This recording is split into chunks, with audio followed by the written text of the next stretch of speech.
Hello students, इस video में हम आप लोगों को बताने वाले हैं कि किस प्रकार से आप अभी से या आज से पढ़कर बोर्ड परीक्षा में 90% मार्क्स ला सकते हैं। इसके लिए हमने 5 टिप्स को तैयार किए हैं। अगर आप इन पांचों टिप्स का अनुसरण करते हैं, फॉलो करते हैं, तो बोर्ड परीक्षा में 90% अंक लाना जो है वह आसान हो जाएगा। तो उदाहरण के लिए हमने साइंस स्ट्रीम विज्ञान संकाय के सब्जेक्ट को लिया है, जिसमें जितने भी इसके सिलेबस हैं उसके बारे में थोड़ा सा जानकारी देंगे। उसके बाद इस पांचों टिप्स के बारे में चर्चा करेंगे। तो आपको पहले पता होना चाहिए कि आपका सिलेबस कितना बड़ा है, तभी आप उसे उस तरह से मैनेज कर पाइएगा।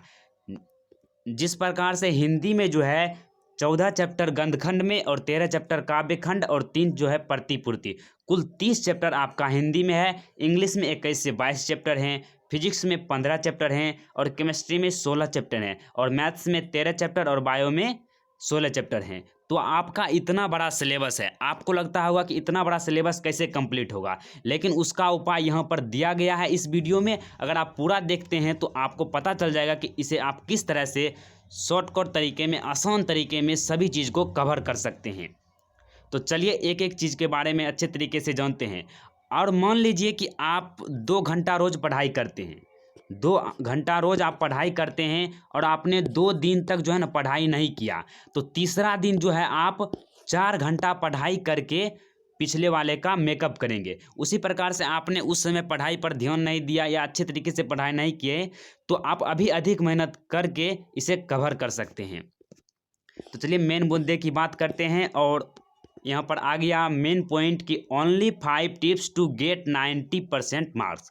और यह सभी तरह के विद्यार्थियों के लिए है। एक वैसा विद्यार्थी हो सकता है जो अभी तक कुछ नहीं पढ़ा है, और वो विद्यार्थी हो सकता है जो थोड़ा बहुत पढ़ा हुआ है, और तीसरा वो विद्यार्थी हो सकता है जिसका पढ़ाई ठीक ठाक चल रहा है।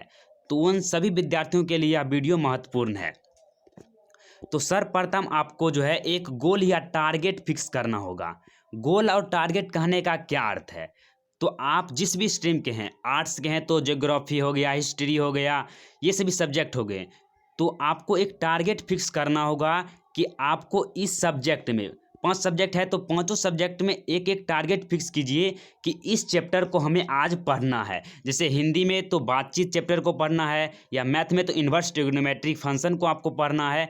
तो इन सभी को आप टारगेट एक डायरी में आप लिख लीजिए कि आज हमें इन सभी सब्जेक्ट को पढ़ना है, बना लिए। उसके बाद इसे बनाने के बाद आप इसे किस तरह से पढ़िएगा, तो उसके लिए दूसरा पॉइंट है वो 1 शॉट वीडियो देखना शुरू करें। अगर आपने अभी तक कुछ नहीं पढ़ा है तो आप अपने जो गोल हैं, आपने बनाया है कि इस सब्जेक्ट को आज हमें क्लियर करना है, तो आप उसका 1 शॉट वीडियो देख सकते हैं। 1 शॉट वीडियो वह होता है जिसके अंतर्गत जो है ना, जिस चैप्टर की बात करते हैं उसको एक ही वीडियो के अंतर्गत समाप्त कर दिया जाता है। तो उस वीडियो को देखना है आपको। यूट्यूब पर जाकर आपको जो भी लेक्चर अच्छा लगे आपको उसको देखना है और आपको उससे क्लियर कर लेना है। उसके बाद 1 शॉट वीडियो देखने के बाद आपको एक्सरसाइज लगाना है, उसके क्वेश्चन करना है, ऑब्जेक्टिव क्वेश्चन करना है। तो ऑब्जेक्टिव क्वेश्चन आप किस प्रकार से कीजिएगा, कहाँ से कीजिएगा, उसके लिए आपको तीसरा बिंदु को समझना होगा। तो तीसरा बिंदु है ऑल सब्जेक्ट का chapter wise objective question solve करें। तो ऑब्जेक्टिव क्वेश्चन सॉल्व करने के लिए आपको मार्केट से जो है ना एक क्वेश्चन बैंक आता है चैप्टर वाइज ऑब्जेक्टिव वाला। अगर आपने खरीद लिया है तो अच्छी बात है, नहीं है तो आप खरीद सकते हैं। उसके बाद आप मान लीजिए कि आप आज ने हिंदी में बालकृष्ण भट्ट जी का जो है निबंध जो है बातचीत आपने पढ़ा, उसको अच्छे तरीके से पढ़ लिए। उसके बाद आपको उस चैप्टर का ऑब्जेक्टिव क्वेश्चन सॉल्व करना है। जितना भी ऑब्जेक्टिव क्वेश्चन है उसको सॉल्व करना है। आपको क्वेश्चन बैंक में मिल जाएगा जिसमें चैप्टर वाइज दिया गया है।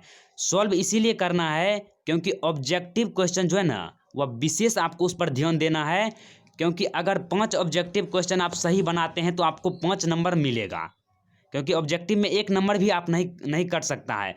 उसी प्रकार से देखिए, जैसे दीर्घोत्तरीय प्रश्न में या लॉन्ग क्वेश्चन में अगर आप 5 नंबर का है तो उसमें मुश्किल से 3 नंबर 4 नंबर मिलेगा, लेकिन ऑब्जेक्टिव में अगर आप 1 सही बनाते हैं तो 1 नंबर आपको मिलेगा। तो ऑब्जेक्टिव पर आपको विशेष ध्यान देना होगा। इसके लिए आप जो है क्वेश्चन बैंक खरीद सकते हैं और उसमें ऑब्जेक्टिव क्वेश्चन को सॉल्व कर सकते हैं। आपको पढ़ने के बाद ही सॉल्व करना है, ना कि आप इस चैप्टर का उठाइए, आप रटना शुरू कर दीजिए। उस तरह से जो है गलत भी हो सकता है, क्योंकि क्वेश्चन बैंक में 100% सही नहीं होता है, कुछ गलत भी होता है। तो आप पढ़े रहिएगा तो आपको याद भी हो जाएगा और क्वेश्चन भी क्लियर हो जाएगा कि इसका सही आंसर क्या होगा।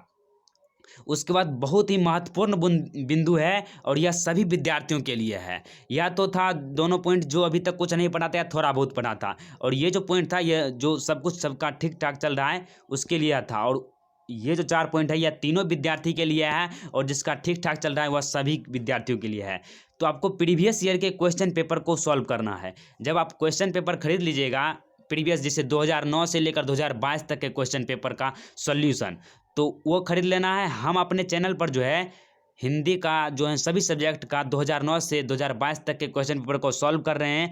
अगर आप चाहते हैं कि ये सभी नोटिफिकेशन आपको सबसे पहले मिल सके तो इस चैनल को सब्सक्राइब कर सकते हैं। तो प्रीवियस ईयर के क्वेश्चन पेपर को खरीद लेना है और उसको सॉल्व करना है। आपको जिस तरह से, देखिए, आपका पूरा सब्जेक्ट अगर खत्म हो जाता है तभी सॉल्व करना चाहिए, लेकिन समय कम है तो आपको प्रीवियस ईयर के क्वेश्चन को देखना है और किस टाइप के प्रश्न पूछे जाते हैं, ऑब्जेक्टिव पर आपको विशेष ध्यान देना है। और जो क्वेश्चन सब्जेक्टिव में होते हैं उसे 3 से 4 बार लिखने का प्रयास करें और प्रीवियस ईयर के पूरे क्वेश्चन को सॉल्व करना है। उसके बाद 5वां पॉइंट, और यह बहुत ही महत्वपूर्ण पॉइंट है, कि आपको शॉर्ट नोट्स बनाना होगा। शॉर्ट नोट्स कहने का अर्थ है कि आपने मान लीजिए इन्वर्स ट्रिग्नोमेट्री फंक्शन अध्याय पढ़ लिए, या करेंट चैप्टर फिजिक्स में पढ़ लिया, या रासायनिक बलगतिकी आप पढ़ लिए हैं, तो आपको क्या करना है, उसका शॉर्ट नोट बनाना है। शॉर्ट नोट कहने का अर्थ है कि आप जो भी पढ़े हैं उसे आप संक्षेप में लिखना शुरू कर दीजिए, कि इसमें ये फार्मूला महत्वपूर्ण है, इसमें ये क्वेश्चन महत्वपूर्ण है। उस तरह से आपको करना है। ऐसा करने से ये होगा कि आपका रिवाइज भी हो जाएगा। अगर आप एग्जाम के समय अगर आप शॉर्ट नोट को देख कर जाते हैं कि जो मेन पॉइंट आप नोट करते हैं, ये सभी पॉइंट जो है ना आपके बोर्ड एग्जाम में क्वेश्चन में पूछे भी जाते हैं, तो इस तरह से आप अपने तैयारी को बेहतर बना सकते हैं और एक अच्छे अंक बोर्ड एग्जाम में प्राप्त कर सकते हैं। आशा करते हैं आपको पूरा समझ में आया होगा। मिलते हैं अगली वीडियो में, तब तक के लिए जय हिंद, जय भारत।